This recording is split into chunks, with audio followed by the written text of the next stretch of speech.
आज हम सभी श्रवण करेंगे ग्रंथराज श्रीमद् भागवतम के अंतर्गत सप्तम स्कंध अध्याय 6 और श्लोक संख्या 20 नंबर श्लोक से आज हम प्रारंभ करने जा रहे हैं।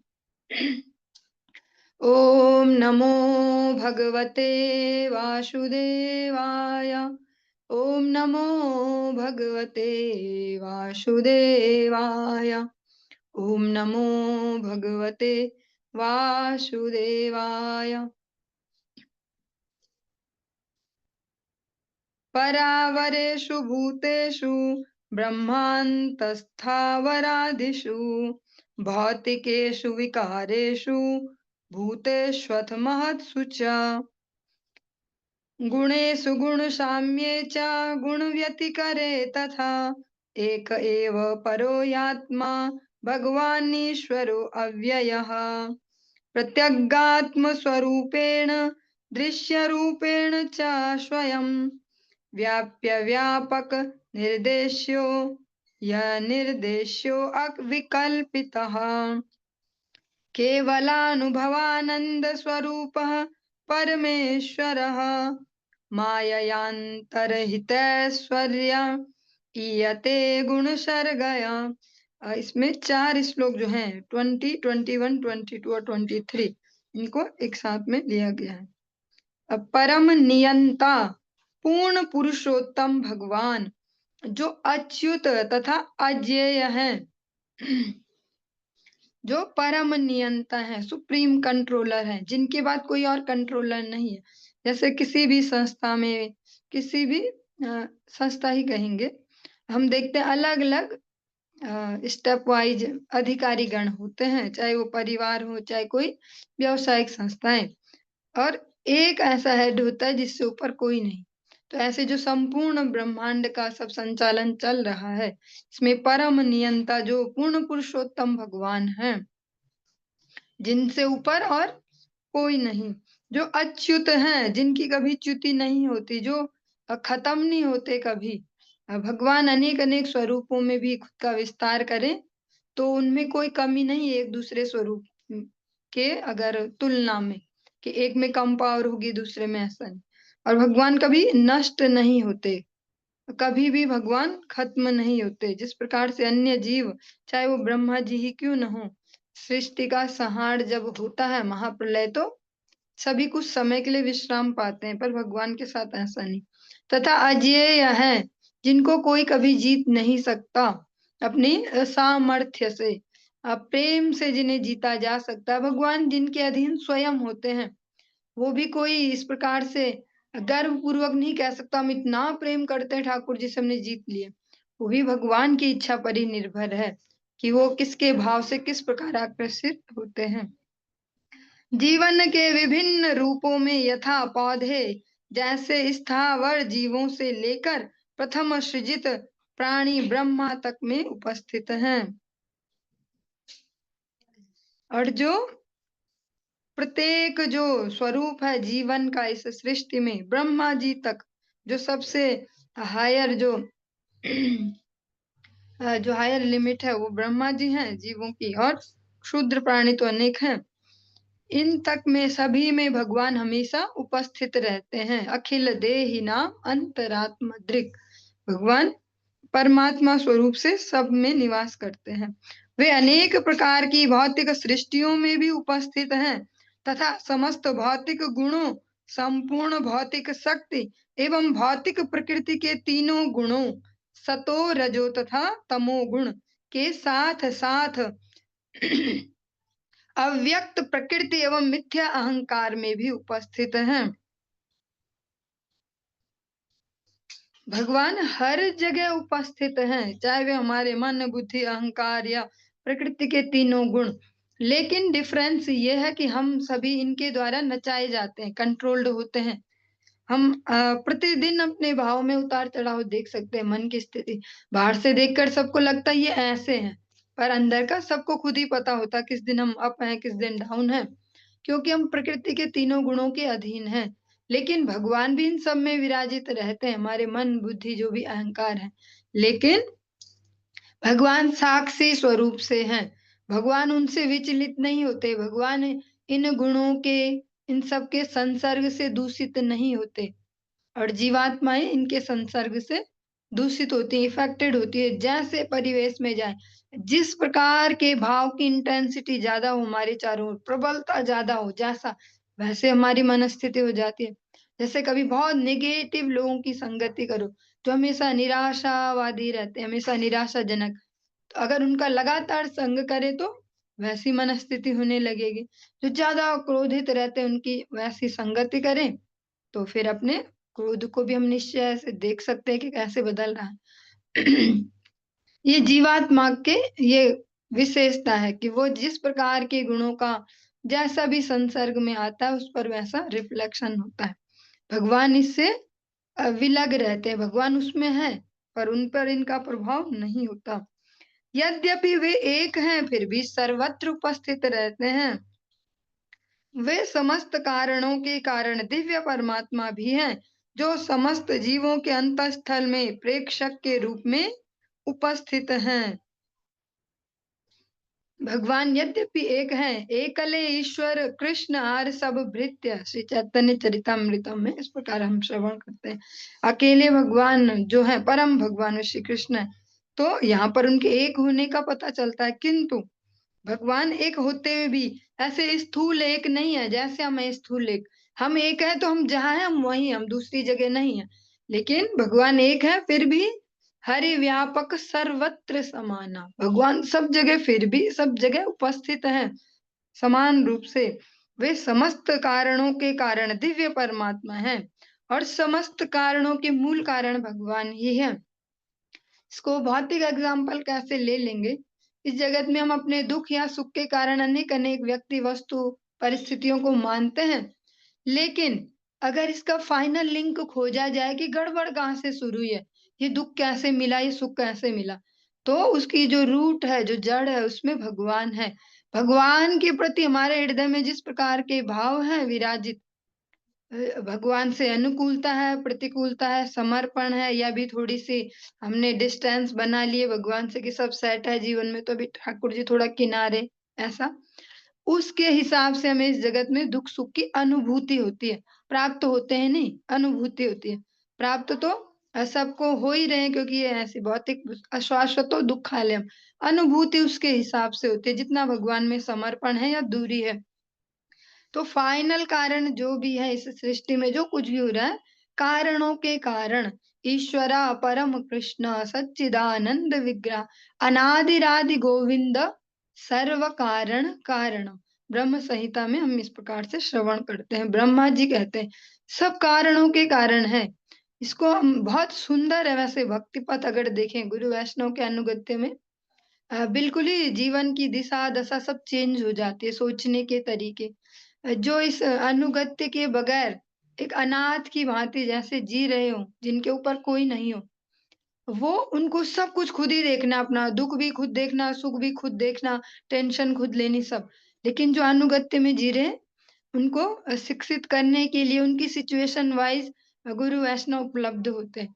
तो वो उनके दिए गए उस ज्ञान, उस शिक्षा के हिसाब से चश्मा बदल के सीन को देख सकते हैं। जैसे कभी-कभी हम कुछ देखें कि ये तो इस व्यक्ति की वजह से हुआ ऐसा ऐसा, लेकिन अगर हम ज्ञान युक्त होके, भगवत शिक्षा युक्त होके, आध्यात्मिक शिक्षा युक्त होके उस सीन को देखेंगे तो थोड़ा चेंज हो जाता है, वो एंगल ही पूरा चेंज हो जाता है कि अच्छा ऐसा था। हमारे जीवन की कभी कोई बहुत ही प्रतिकूल परिस्थिति आए कि बस अब तो कुछ ही नहीं, सब जीरो, सब खत्म, कोई नहीं आसपास ऐसा सहायता करने वाला। कुछ समय बाद हम देखते हैं कि वो क्यों आई थी हमारे जीवन में। अच्छा, वो ठाकुर जी की कृपा से ऐसा हुआ था, जिससे हम अननेसेसरी व्यक्ति, वस्तु, परिस्थिति से दूर हो पाए।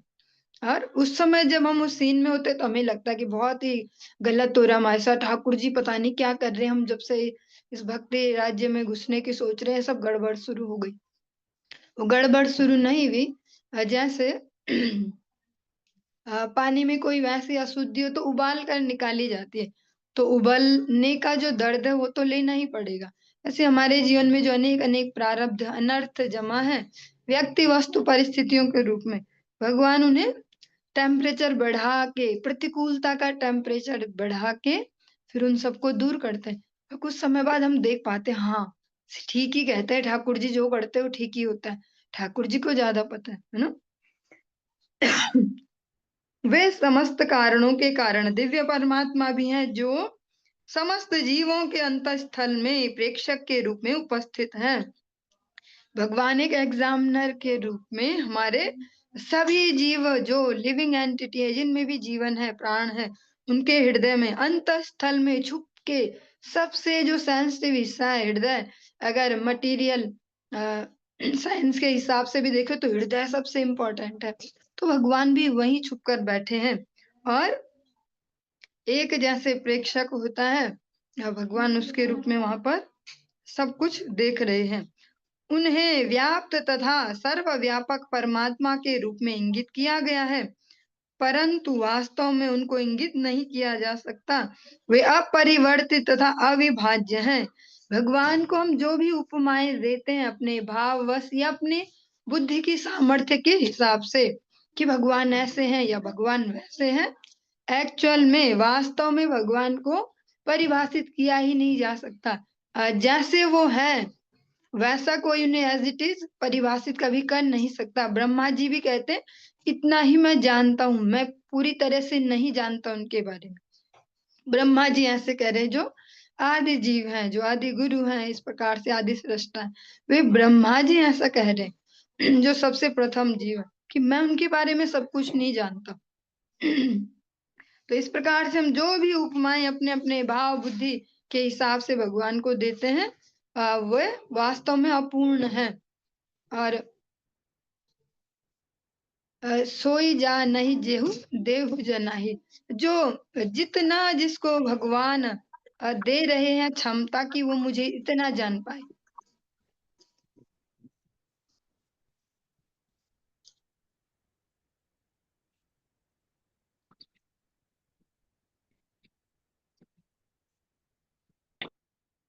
जिसको भगवान जितनी क्षमता दे रहे हैं अपने आप को समझने की, उसके हिसाब से वो समझ पा रहा है। इसके अनेक अनेक एग्जाम्पल हैं। हम सब एक ही पथ पर जो जो अग्रसर हैं, सब अपने अपने मन स्थिति और उन सब में ये चेंजेस देख सकते हैं कि अरे ये भी तो है यहाँ पे, पर ये तो ऐसा नहीं करते इस सीन में, हाँ हम अभी ऐसा ही करते हैं। हर व्यक्ति का जितने उस पर भगवत कृपा हो या जितना उसका समर्पण है, अभी जितना वो प्रैक्टिस कर पा रहा है, जो उसे सिखाया जा रहा हो, उसके हिसाब से उसकी अनुभूति और उस सब की भी एक बाउंड्री है, सीमाएं हैं। भगवान अपरिवर्तित और अविभाज्य हैं। हम हर दिन परिवर्तन को प्राप्त हो रहे हैं। लगभग लगभग हर 11 महीने में हमारे पास एक बिल्कुल न्यू बॉडी होती है।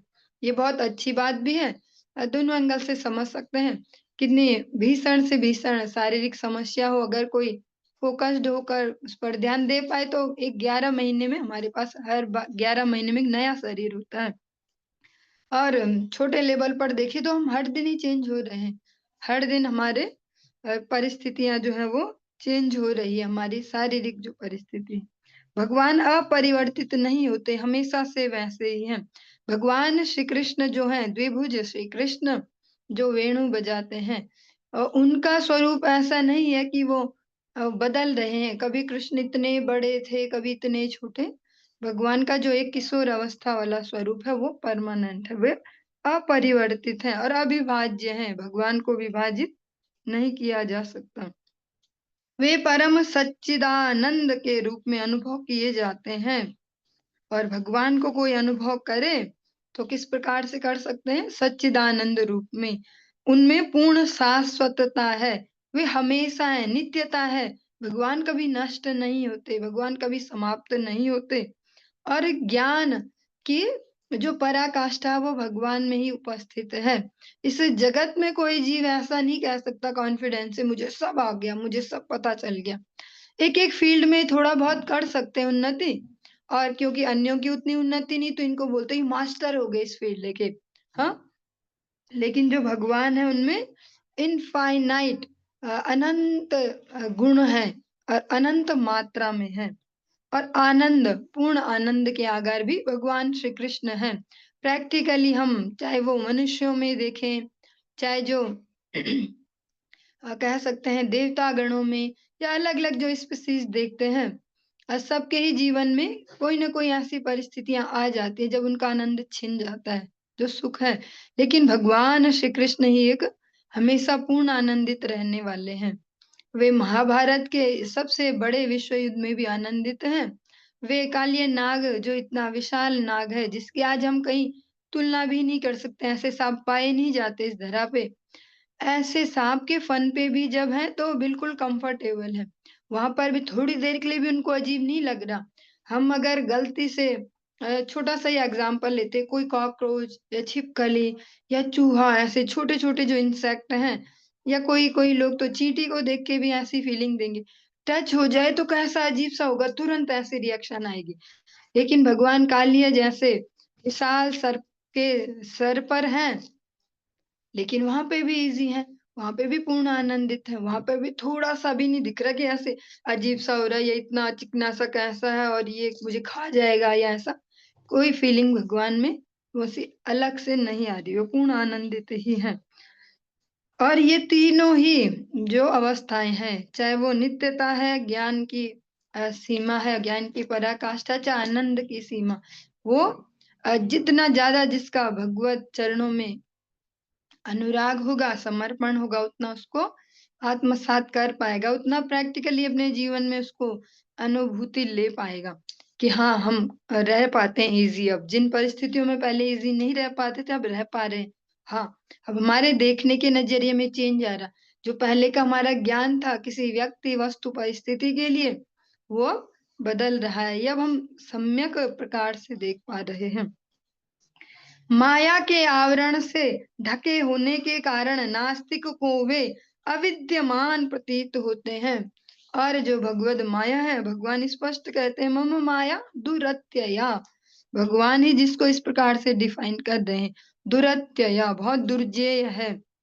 ऐसी जो भगवत माया है, उसके आवरण से ढके रहने के कारण जो नास्तिक हैं, नास्तिक मीन्स जो स्वयं को ही ईश्वर समझते हैं। अगर सरल शब्दों में कहें कि हाँ, हम जैसा करेंगे वैसा ही तो होता है जीवन में, हम जैसे-जैसे कार्य कर देंगे वैसे रिजल्ट्स आएँगे। जो एक परम सत्ता को, भगवत सत्ता को जो स्वीकार नहीं करते, वो उनको भगवान अविद्यमान प्रतीत होते हैं, उनको भगवान की प्रतीति नहीं होती, वे भगवान को अनुभव नहीं कर पाते। इसका एक छोटा-सा आज के समय में जो परिस्थितियाँ चल रही हैं विश्व में, उनसे रिलेट होके एग्ज़ाम्पल ले पाएँगे। अ, जैसे अभी सभी देख रहे हैं, अमेरिका के एक बहुत ही जो बोल सकते हैं समृद्धिशाली जो क्षेत्र था, वहाँ पर पिछले 7-8 दिन से भयंकर अग्नि ज्वालाएँ चल रही हैं, सब कुछ नष्ट हो रहा है।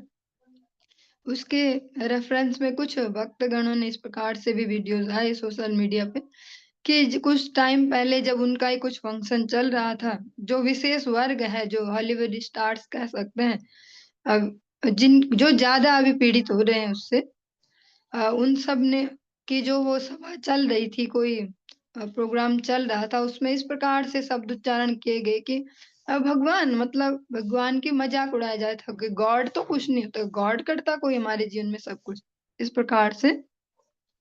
और फिर उसके बाद ऐसा देखा गया तो लोग उसको रिलेट कर रहे हैं, वो तो भगवान ही जाने कितना प्रैक्टिकली है, नहीं है। क्योंकि भगवान ही अ, सर्वज्ञ हैं, जो सम्यक रूप से सब जानते हैं। लेकिन इसी प्रकार से इसको भक्तगण अधिकतर कह रहे हैं कि जो भगवान की सत्ता है, जब मनुष्य इस लेवल तक आगे बढ़ जाए भौतिकता में, भगवान की जो परम सत्ता है उसको अस्वीकार कर दे। यहाँ पर अभी कृष्ण की बात नहीं हो रही है कि वो पर्टिकुलरली कृष्ण को कह रहे हैं ऐसे। अ, अलग-अलग प्रकार से आस्तिकता है, लेकिन आस्तिकता होनी आवश्यक है। अ, भक्ति राज्य में भी यही कहा जाता है कि कहीं न कहीं तो हो आस्था टिकी हुई, तब जाके उसको भगवान श्री कृष्ण की ओर मोल्ड-फोल्ड किया जा सकता है। जिसकी कहीं हो ही ना तो उसको कैसे जोड़ेंगे? तो दोनों घटनाओं को इस प्रकार से जोड़कर अनेक लोग देख रहे हैं विश्व में कि भगवान की परम सत्ता को जो ललकारते हैं इस प्रकार से, तो फिर उनको ऐसे रिजल्ट्स लेने पड़ते हैं। यही हम यहाँ पर भी श्रवण कर पा रहे हैं। जो नास्तिक जन होते हैं, भगवत माया के आवरण में भगवान के होने को ही नकार देते हैं कि भगवान है ही नहीं। और भगवान भी उनके लिए वैसे ही बन जाते हैं।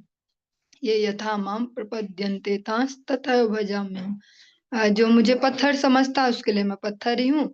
जो भगवान समझते हैं, जो विग्रह समझते हैं, जो मुझे जीवित समझते हैं, उनके लिए मैं जीवित ही हूँ। तस्मात् सर्वेषु भूतेषु दयां कुरुत सौहृदं भावमासुर मुन्मुच्य यया तुष्यत्य दोक्षजः। अतएव हे असुरों से उत्पन्न मेरे प्यारे तरुण मित्रों, तुम सब ऐसा करो कि वे परम भगवान जो भौतिक ज्ञान की धारणा से परे हैं संतुष्ट हों। तुम अपना आसुरी स्वभाव त्याग दो और शत्रुता या द्वैत रहित होकर कर्म करो। सभी जीवों में भक्ति जगाकर उन पर दया प्रदर्शित करो और इस प्रकार उनके हितैषी बनो। बहुत सुंदर सा श्लोक है। हमारे लिए अनेक अनेक मैसेज, अनेक अनेक संदेश इसमें छुपे हैं। प्रहलाद महाराज जी भी बहुत छोटे हैं, लेकिन भक्ति संपन्न हैं।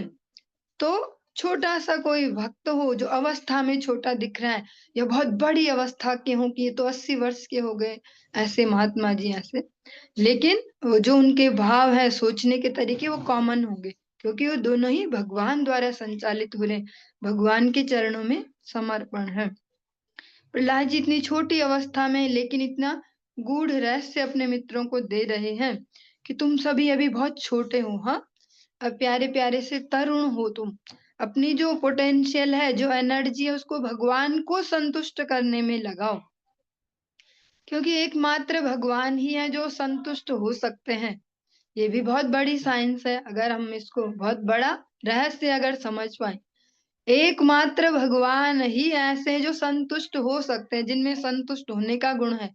उनके अलावा किसी भौतिक जगत में, भौतिक लोगों में हम इस प्रकार से ढूंढ रहे हैं अगर कि हम ऐसा करेंगे तो ये संतुष्ट हो जाएंगे, वैसे तिकड़म बिड़ाएंगे, ऐसा आइडिया, तो ये होगा ही नहीं। इसको अनेक प्रकार से इस जगत में देखा जाता है कि कोई किसी को, एक व्यक्ति दूसरे को प्रसन्न करना चाह रहा है, इतना जोर लगाया, फिर बाद में वो डिप्रेस्ड हो जाए, मैंने ये किया वो किया। और जैसा अनेक प्रकार से देखते हैं कि आजकल स्टेटस वाला जमाना आ गया, तो लगाते हैं तो उससे भी पता चल रहा होता है इनके अंतःस्थल में क्या चल रहा है।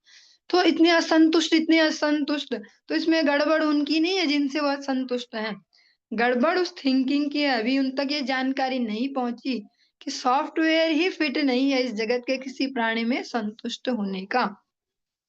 जब सॉफ्टवेयर ही नहीं है तो होंगे कैसे वो संतुष्ट?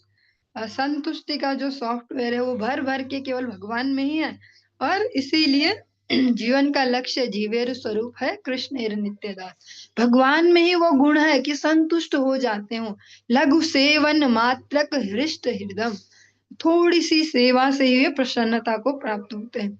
और भगवान की कृपा से भगवत जनों में, उनमें भी हम देखते हैं जो सिंसियर भक्त हैं, जो सच में हैं, जो ईमानदारी से भगवान को जिन्होंने समर्पण किया, उनमें भी ये गुण हम देखते हैं संतुष्टि का। तो अगर हम भगवान और भगवत जनों के अतिरिक्त किसी और को प्रसन्न करना चाह रहे और फिर रिफ्लेक्शन में हमें असंतुष्टि मिल रही है और हम फिर डिप्रेशन में जाएं या निगेटिव भावना से भरे, तो हमारी ही गलती है, क्योंकि हम गलत दीवार पे जोर लगा रहे। हमने अपनी जो सीढ़ी है वो गलत दीवार पे लगा दी। हम चढ़ने का प्रयास कर रहे, बहुत जोर लगा रहे चढ़ने का, पर दीवार ही गलत है। तो बहुत सुंदर सा मैसेज है कि संतुष्ट केवल भगवान ही होते हैं। इसीलिए शास्त्रों का जो गूढ़ रहस्य है वो यही है, भगवत संतुष्टि। और जब भगवत भक्तों से भी आप कभी बैठो, कुछ पूछो, तो लास्ट में सार क्या होगा, कंक्लूजन यही होगा, भगवान और भगवान के भक्तों की संतुष्टि। क्योंकि संतुष्टि का सॉफ्टवेयर इनके अलावा और कहीं पाया नहीं जाता। अगर हम कपड़े की दुकान में जाएं और कितना ही रो धो ले, इमोशनल ड्रामा भी कर ले कि भाई साहब मुझे बहुत जरूरत है, मेरे बेटे को ना बहुत तेज बुखार है, दवाई चाहिए दवाई चाहिए, वो कपड़े वाला कैसे दे देगा, उसकी दुकान में है ही नहीं वो। तो थोड़ा छोटे छोटे मैसेजेस को अगर जीवन में इम्प्लीमेंट कर पाएंगे तो शाश्वत शांति का कुछ हिस्सा हमें प्राप्त हो पाएगा। वो कहते हैं कि तुम जो परम भगवान है, जो संतुष्ट होते हैं, उनको संतुष्ट करने में अपना जीवन लगाओ, अपना आसुरी स्वभाव त्याग दो, स्वभाव में है गड़बड़। जन्म कहीं भी मिले वो कोई बड़ी बात नहीं है, जितना हम पूरे जीवन भर सामाजिक तौर पे भी इसका ही हल्ला मचा के रखते हैं कि ये वाली जाति को कम करते हैं, इसको ऊपर करते हैं, इसको ऐसा। भगवान ने तो सबको सेम ही ऑप्शन दिया है। सबरी जी की जितनी आज पूजा होती है इतना अन्य किसी की होती हो, लेकिन वो तो चारों वर्णों में से निम्न अंत्येष्ट टाइप इसमें वर्ण में उनको जन्म मिला था। और शत्रुता तथा द्वैत रहित होकर कर्म करो। भगवत प्रसन्नता के लिए भगवान से द्वेष मत रखो। शत्रुता छोड़ो भगवान के प्रति। सभी जीवों में भक्ति जगाकर उन पर दया प्रदर्शित करो और इस प्रकार उनके हितैषी बनो। जैसा हम श्रवण करते हैं ना, जीवे दया कृष्ण नाम सर्वधर्म सार। लेकिन इसको भी समझना आवश्यक है। जीवे दया कृष्ण नाम, जीवों पर एकमात्र जो दया है, वास्तविक दया, वो है कृष्ण नाम। इसको अलग अलग तोड़ के नहीं देख सकते। जीवे दया तो अभी हम इसको ये भी दिला दें, इसको ये दिला दें, वो दिखा उसकी ये हेल्प, ऐसे ऐसे ऐसे करने जाएंगे और बिना भगवत भक्ति बीच में रखे तो हम खुद ही पागल हो जाएंगे कुछ टाइम में, इतनी अगर सोशल सर्विस में ही लग गए। क्योंकि वास्तविक दया जो है किसी भी प्राणी पे, वो है भगवत चरणों से उसको जोड़ देना। क्योंकि भौतिक कष्ट या भौतिक अभाव हम किसी का कितना ही निपटा लें, अगर उसके मन में ही वो संतुष्टि, जो अभी अभी हमने सुना कि भगवान में ही और सॉफ्टवेयर है उनके जनों में, तो वो नहीं आएगी तो वो कभी खुश ही नहीं होगा। फिर वो हमारी हेल्प में ही दोष देखने लग जाएगा कि अच्छा आपने 4 रोटी दे दी, सूखी दे दी, थोड़ी सब्जी भी दे देते, या कपड़े अच्छा 2 जोड़िए, ज़रा ऐसे वैसे वाले दे दो या कुछ भी। धीरे-धीरे उसका वो बदलेगा क्योंकि उसमें वो सॉफ्टवेयर नहीं है अभी भगवत भक्ति का।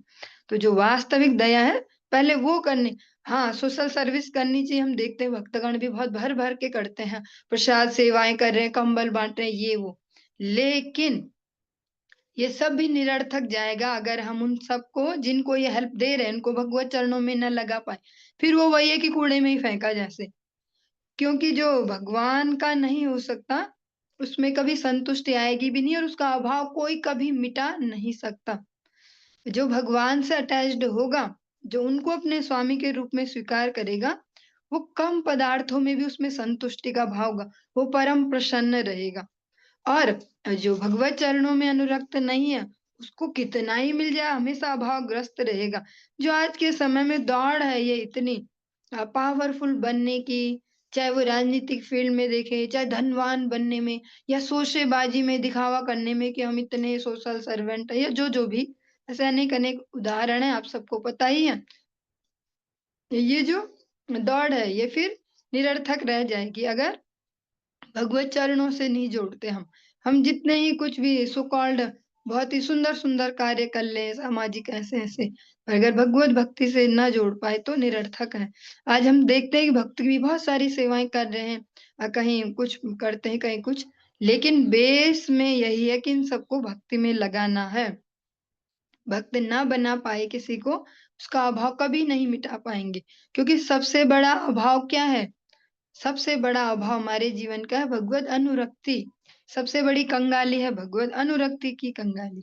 अगर भगवत अनुरक्ति नहीं है तो कितना ही कुछ सो कॉल्ड पदार्थ और प्रतिष्ठा सब आ जाए, संतुष्टि कभी नहीं होगी। हम प्रतिदिन देख रहे हैं सोशल मीडिया के थ्रू, सभी जान ही रहे हैं कि अच्छा ये इतने अमीर हैं, ये भारत में सबसे अमीर या ये विश्व में सबसे अमीर। लेकिन फिर भी उनमें सारी भावनाएँ उपस्थित हैं। शोसेबाज़ी की, दिखाना, दिखाना भी इम्पोर्टेंट है कि हम सबसे अमीर हैं।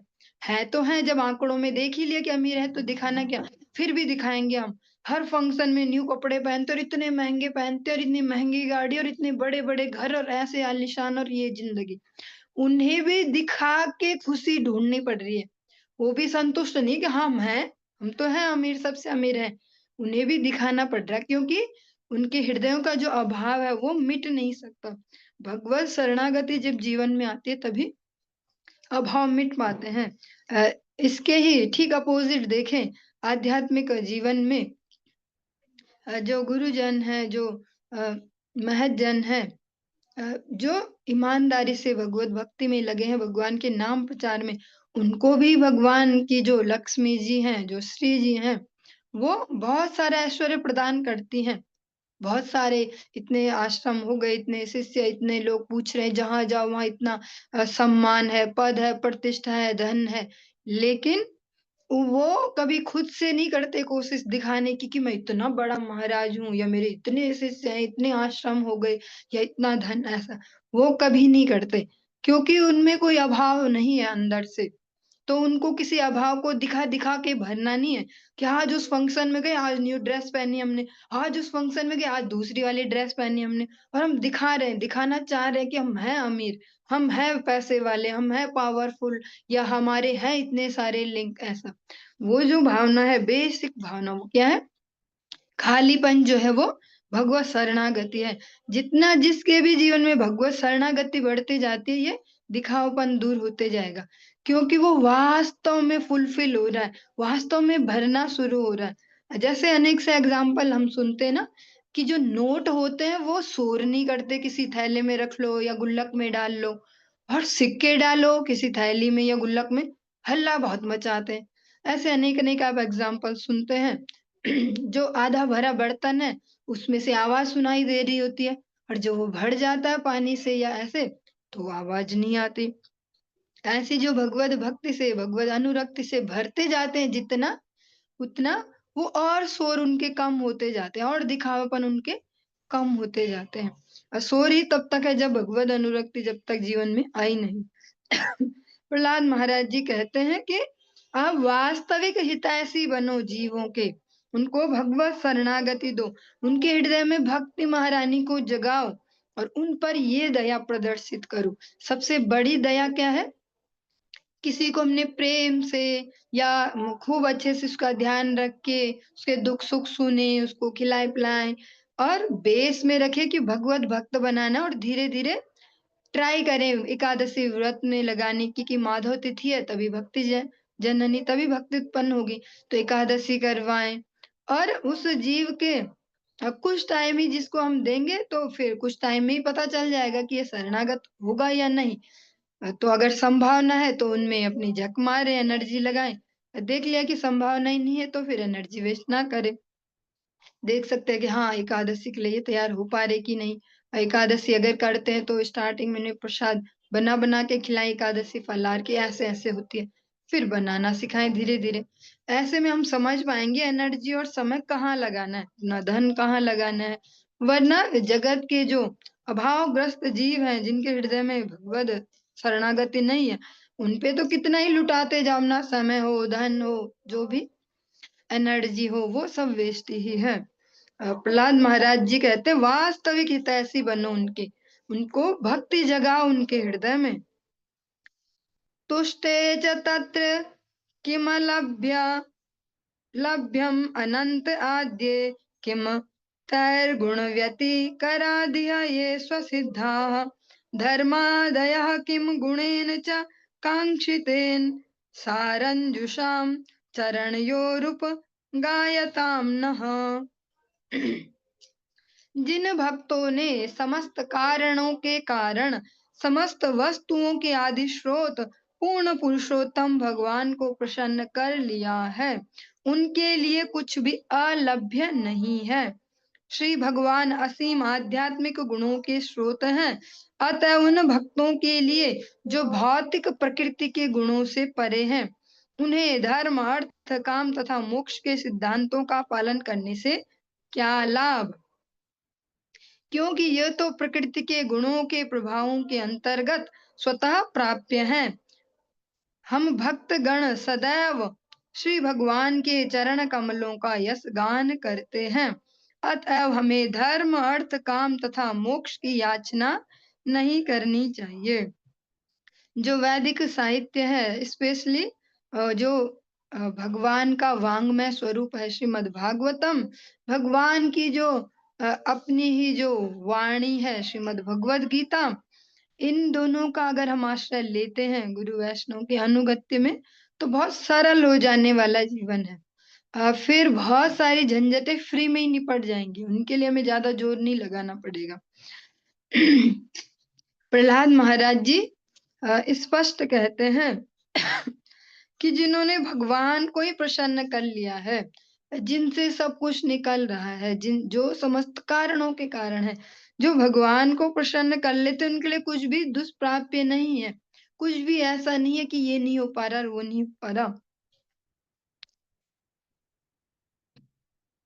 भगवान असीम आध्यात्मिक गुणों के स्रोत हैं। जो भगवान है उनमें तो सब कुछ एक्सेस में है ना, अनंत मात्रा में है। तो फिर जो भक्त भगवान को प्रसन्न कर लें और इस भौतिक प्रकृति के चंगुल से बच पाएँ, समझ पाएँ कि ये काम कैसे कर रही है। फिर प्रहलाद जी स्पष्ट कहते हैं उनके लिए धर्म, अर्थ, काम तथा मोक्ष के सिद्धांतों का पालन करने से क्या लाभ? श्रीमद् भागवतम जो है वो ग्रंथ राज है। अन्य-अन्य जो हम पुराण भी सुनते हैं, उनमें हमें धर्म, अर्थ, काम, मोक्ष इनकी शिक्षा दी जाती है। उनमें हमें इनसे बाहर निकलने का कोई समाधान नहीं दिया जाता।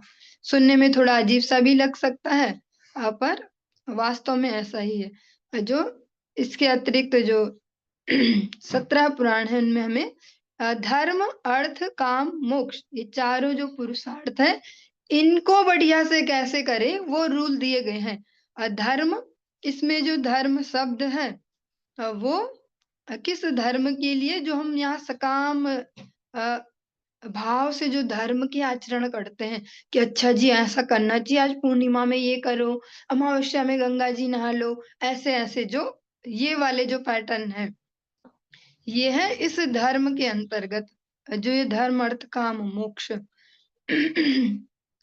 प्रहलाद महाराज जी कहते हैं कि जिन्होंने भगवान की प्रसन्नता को लक्ष्य बना लिया, भगवान को जिन्होंने प्रसन्न कर लिया अपने जीवन में, उनको फिर इन चारों के जो सिद्धांत है उनको पालन करने से फायदा क्या? वो तो यही हो गया कि जैसे रूप गोस्वामी जी उपदेशामृतम में कहते हैं नियमाग्रह, नियम का आग्रह कि हम हैं अपर क्लास में पर नीचे वाली क्लास में ही जाना है जबरदस्ती ऐसे। कोई सेकंड में है बच्चा और वो बोले यूकेजी में ही बैठूँगा ना, मुझे यूकेजी करनी है, फिर से यूकेजी करनी है, ऐसा। ये थोड़ा वैसा एग्ज़ाम्पल है पर समझ में जल्दी आएगा।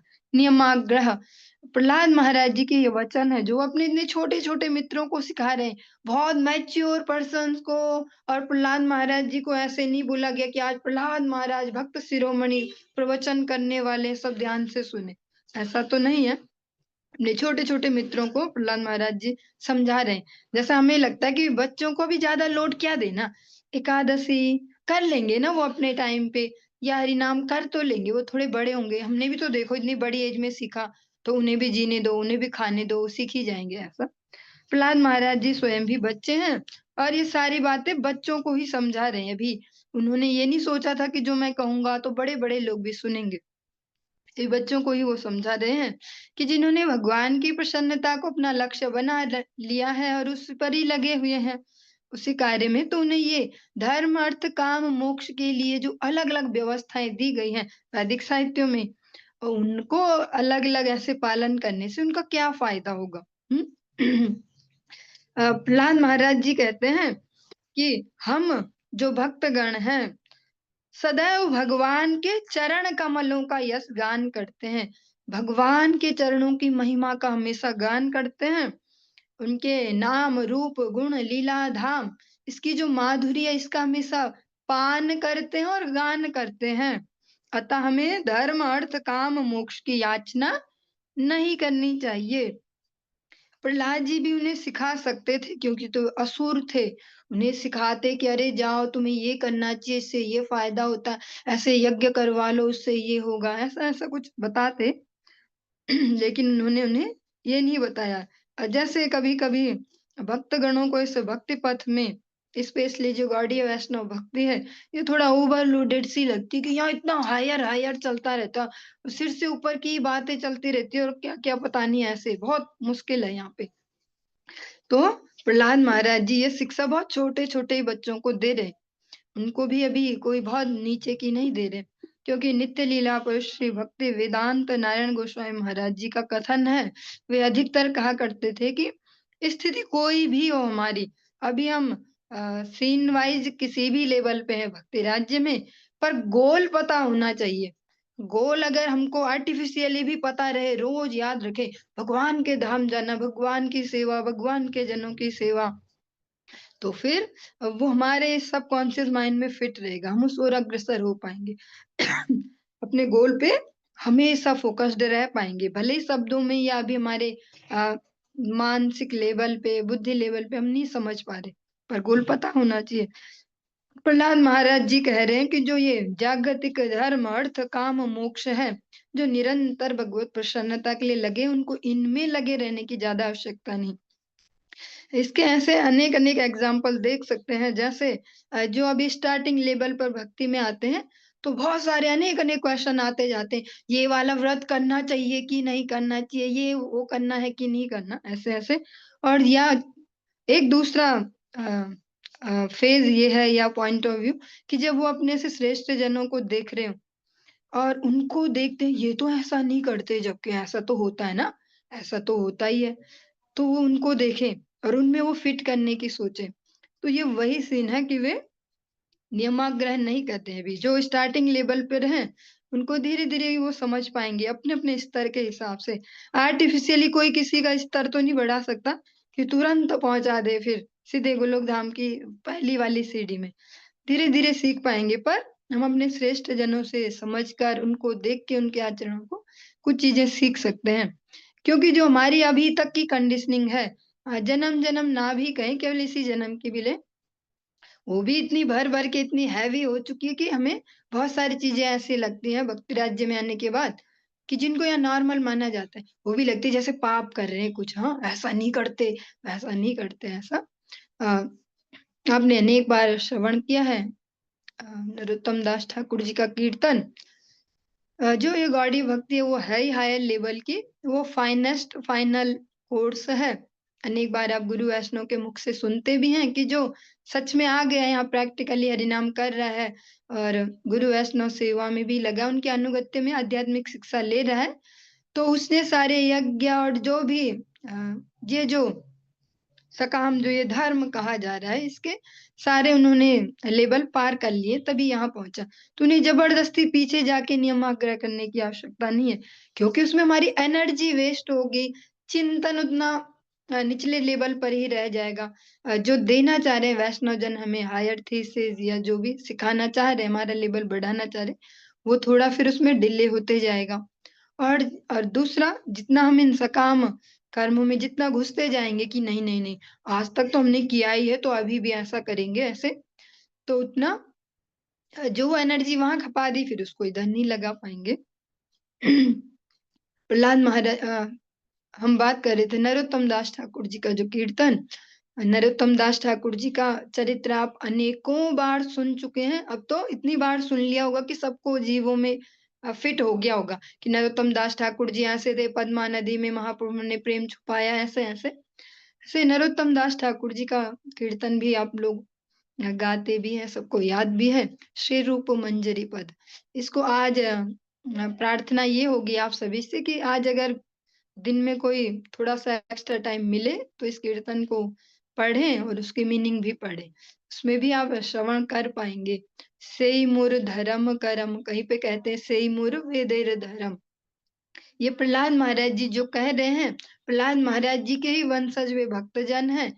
वंशज केवल ऐसे ही नहीं होते कि जिनके शरीरों से, जिनके कुलों में जन्म मिले। वंशज जो उनकी उस धारा को आगे बढ़ा रहे हैं।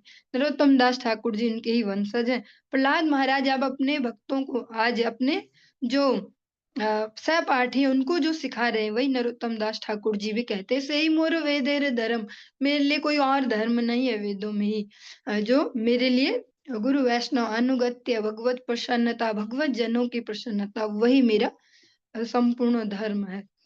यही यहाँ पर प्रहलाद महाराज जी कह रहे हैं, जो इस प्रकार से हर प्रकार से भगवत प्रसन्नता के लिए लगे हैं, भगवत जनों की प्रसन्नता के लिए, उनको फिर जो ये जागतिक धर्म, अर्थ, काम, मोक्ष के जो उपाय हैं, ये जो प्रयास है इनके इनमें अपना इनको पालन करने से उनको कोई फ़ायदा होने वाला नहीं है और उनको इनकी कामना भी नहीं करनी चाहिए। क्योंकि अगर हम हायर लेवल का कोई डोज़ ले रहे हैं और अननेसेसरी एक्स्ट्रा कुछ और भी घुसाते जाएँ छोटे-मोटे डोज़, तो वैसे भी वो एक्स्ट्रा ही होने वाले, उनका कुछ फ़ायदा मिलने वाला नहीं है क्योंकि हायर डोज़ ऊपर से चल रही है। तो हम अपनी एनर्जी, समय, धन सब बचा पाएँगे। अ, धर्मार्थ काम इति यो अभिहितस्त्रिवृग त्रिवर्ग ईक्षा त्रयी नयदमो विविधा च वार्ता मन्ये तदेतदखिलं निगमस्य सत्यम् स्वात्मार्पणं स्वहृदः स्वसुहृदः परमस्य पुंसः। धर्म, अर्थ तथा काम, इन तीनों को वेद में त्रिवर्ग अर्थात मोक्ष के 3 साधन कहा गया है। इन तीनों वर्गों के अंतर्गत ही शिक्षा तथा आत्म साक्षात्कार, वैदिक आदेशानुसार संपन्न कर्म कांड, विधि तथा व्यवस्था, विज्ञान एवं जीविका अर्जित करने के विविध साधन आते हैं। ये तो वेदों के अध्ययन के बाह्य विषय हैं। अतः मैं उन्हें भौतिक मानता हूँ, किंतु मैं भगवान विष्णु के चरण कमलों में समर्पण को दिव्य मानता हूँ। प्रहलाद महाराज जी स्पष्ट कह रहे हैं, जो भी जगत में हमें धर्म, अर्थ और काम, जो इनकी शिक्षा दी जाती है, वो जो चौथा पुरुषार्थ है, मोक्ष है, उसके लिए उनको दिया जाता है। धर्म की भी वो क्रियाएँ हम करें जिससे हम आगे इस जगत से मुक्त हो पाएँ। अर्थ को भी हम इस प्रकार से कमाएँ और खर्च करें। बहुत ही महत्वपूर्ण हिस्सा है ये। आज के समय में तो हम देख ही पा रहे कि बहुत नहीं, सबसे महत्वपूर्ण यही बन गया है अर्थ। अर्थ को कैसे हम अर्जित कर रहे हैं और कैसे खर्च कर रहे हैं। ये भी हमारे आध्यात्मिक जीवन को प्रभावित करता है। और काम, हम अपनी कामनाओं को, जो भी अपनी इच्छाएँ हैं, उनको किस प्रकार से तुष्ट कर रहे हैं शास्त्रों के अनुगत्य में। प्रहलाद महाराज जी कहते हैं कि मैं इनको, जो भी ये शिक्षाएँ हैं, मैं इनको मानता हूँ वेदों का बाह्य विषय, बाहर-बाहर से मोटी-मोटी जानकारी ऐसे।